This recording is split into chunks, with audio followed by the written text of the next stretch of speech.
jërëjëf si ñëw bi ngeen ñëw fii si invitation bi ngeen ma invité pour wax sujet boo xam ne dafa am solo mooy nit ñi nga xam ne yàlla dafa dañuy am maladie cardiovasculaire ba pare koor gi ñëw ñu laajte ndax mën nañu woor wala mënuñu woor sujet bu am solo la d'abord maladie cardiovasculaire mooy lan ay groupe la nag parce que boo ne maladie cardiovasculaire nit ñëpp dañu foog ne mooy hypertension artérielle rek te du loolu maladie cardiovasculaire ay groupe la par exemple bi si njëkk mooy li ñuy wax les maladies coronariennes mooy feebar yi nga xam ne day jàpp sidit yi nekk si xol bi comme yii mooy les artères coronaires mooy groupe maladie coronaire yooyu mooy indi li ñuy wax crise cardiaque. Deuxième groupe bi mooy ñi nga am les maladies cérébrovasculaires mooy sidit yi nekk si sa bopp loolu neurologue yi ñoo koy gën a jànkonteel mooy les AVC accident vasculaire cérébral ischémique wala hémorragique. am na aussi le groupe du ñuy woowee les artériopathies des membres inférieurs mooy artères yi nekk ci tànk yi yooyu souvent sujet diabétique yi am ay cholestérol daf leen di dal. am na groupe bu ñuy wax aussi les maladies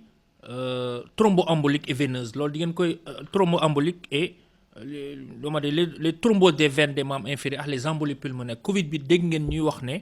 effectivement patients yi nekk ci réanimation loolu moo leen gën a sonal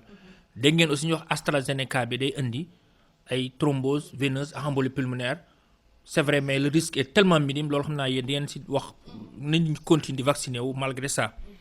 am na beneen groupe bi ñuy wax les cardiopathies rhumatismales mooy xale yi nga xam nit ñi nga xam ne angine la ñuy am ay angine à streptocoque bêta hémolytique du groupe A yooyu angine yooyu dafay malheureusement day yàq valve pulmonaire yi yàq articulation yi ensuite am na dernier groupe bi ñuy wax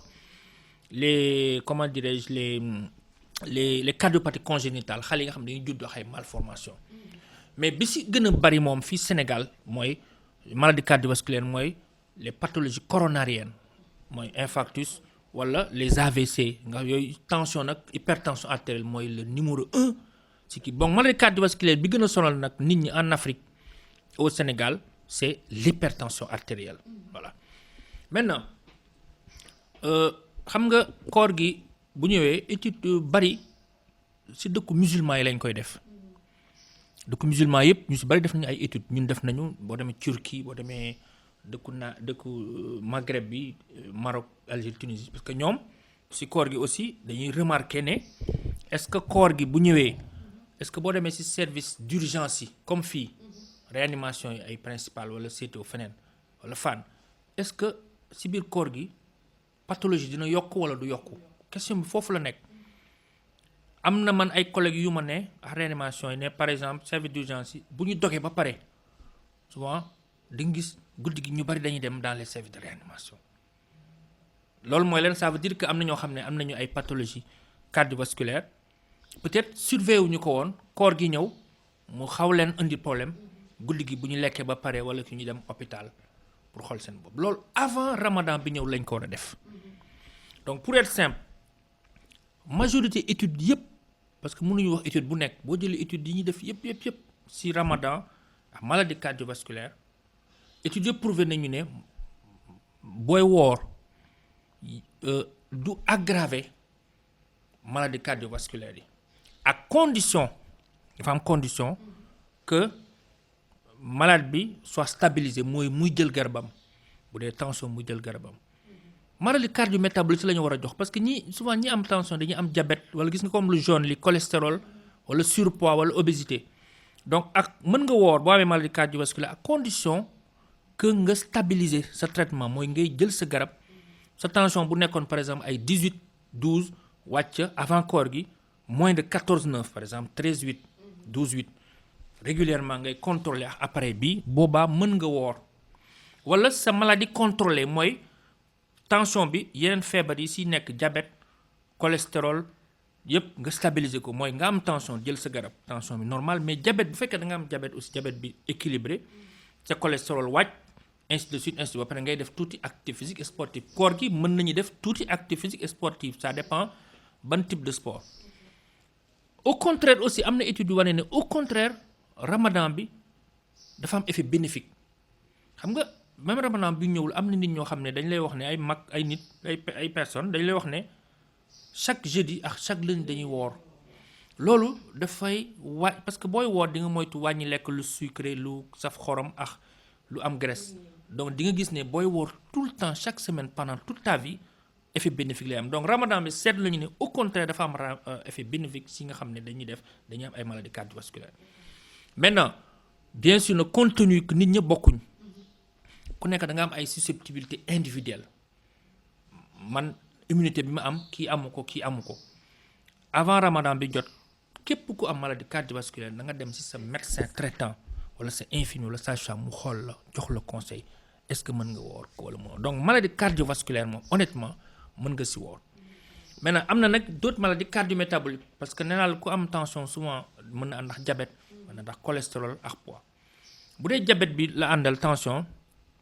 diabète bi même chose la boo amee diabète da ngay prudent yow diabétique bi waroo jël sa bopp ne koor gi dama ñëw damay woor te laajoo ko sa médecin moo la war a wax ne la est-ce que mën nga woor en général médecin bi diabétologue lay ne wala cardiologue mën na daf koy classer un risque bu fekkee ne da nga am risque très élevé par exemple bu fekkee ne ñetti weer avant koor gi di ñëw